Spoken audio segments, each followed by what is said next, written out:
আসসালামু আলাইকুম। শুভ সকাল। সবাই কেমন আছেন? আশা করছি আল্লাহর অশেষ মেহেরবানিতে সবাই ভালো আছেন। আমিও ভালো আছি আলহামদুলিল্লাহ। আজকে আমি রান্না করব পুঁই শাক, আলু এবং চিংড়ি মাছ দিয়ে চচ্চড়ি। এটাকে বসিয়ে দিচ্ছি। কড়াই গরম হয়ে গেছে। এখন আমি দিয়ে দিচ্ছি পরিমাণ মতো সরিষার তেল,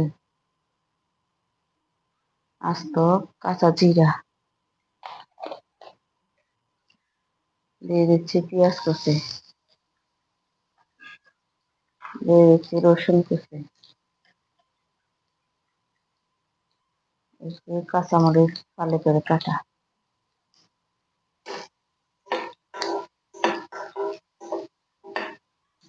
পেঁয়াজ, রসুন এবং মরিচটাকে আমি একটু ভালো করে ভেজে নিচ্ছি।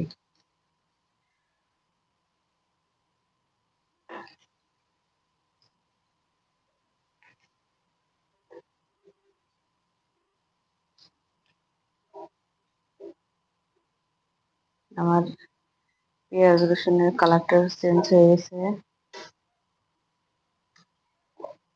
এখন আমি এখানে দিয়ে দিচ্ছি হাফ চামচ হলুদের গুঁড়া,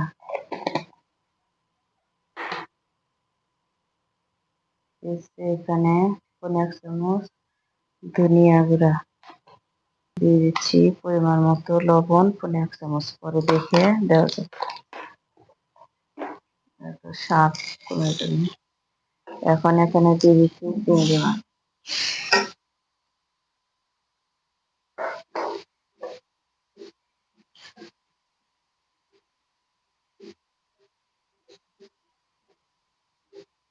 এখানে একটু নেড়ে চেড়ে চিংড়ি মাছগুলো একটু ভেজে নিচ্ছি।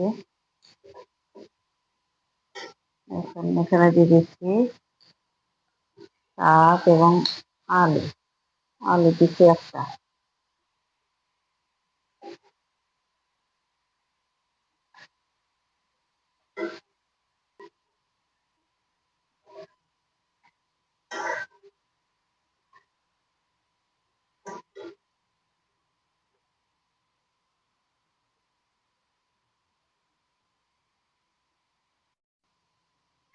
এর সাথে নিয়ে গাছ থেকে তুলে নিয়ে এসছি পাতা, ঢেঁড়স, ছাদ বাগানের গাছে,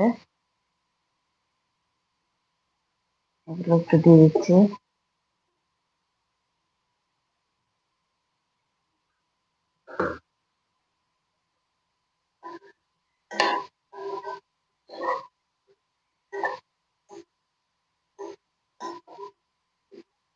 এগুলোকে আর একটু ভালোভাবে কষিয়ে নিচ্ছি।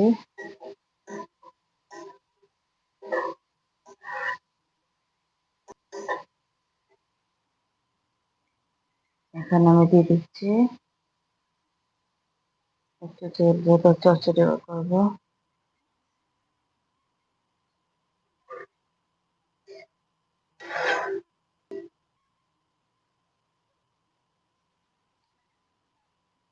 আমি এখন ঢাকনা দিয়ে ঢেকে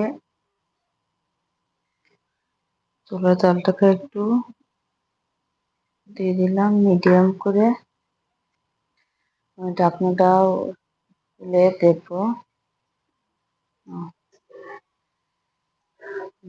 মাছের পুঁই শাক ও চিংড়ি মাছের চচ্চড়িটা প্রায় হয়ে গেছে। একটু লবণটা দেখে নিচ্ছি। ঢেঁড়সগুলো সিদ্ধ হয়েছে, আলু, ওই ডাটা সবগুলো সিদ্ধ হয়ে গেছে।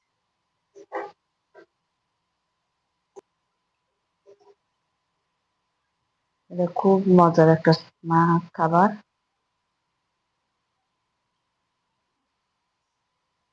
চচ্চড়িটা হয়ে গেছে। এখন আমি চুলার জলটাকে বন্ধ করে দিচ্ছি এবং চুলার উপরেই 1-2 মিনিট রাখবো।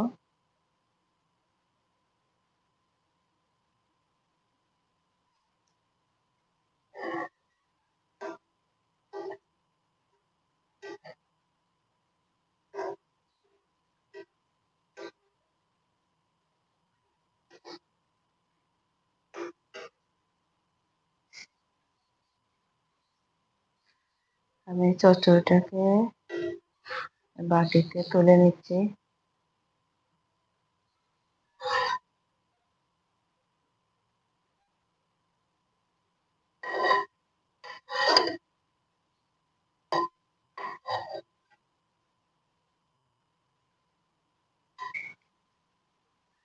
আমার চচ্চড়ি রান্নাটা শেষ। দেখেন, এমনিতেই পুঁই শাকের চচ্চড়িটা এমনি মজা, তার সাথে যদি বেশি চিংড়ি মাছ এবং একদম তরতাজা গাছ থেকে তুলে নিয়ে আসছে, ঢেঁড়স, মজাটা আরো বেশি হয়ে গেছে, স্বাদ আরো বাড়ছে। আমার এই রান্নাটা আপনাদের কাছে যদি একটু ভালো লেগে থাকে তাহলে অবশ্যই লাইক, কমেন্ট এবং সাবস্ক্রাইব করে সম্পূর্ণ ভিডিওটি সাবস্ক্রাইব করে পাশে থাকবেন এবং সম্পূর্ণ ভিডিওটি দেখার অনুরোধ রইল। আজ এখানে রাখছি। সবাই ভালো থাকবেন, সুস্থ থাকবেন। আল্লাহ।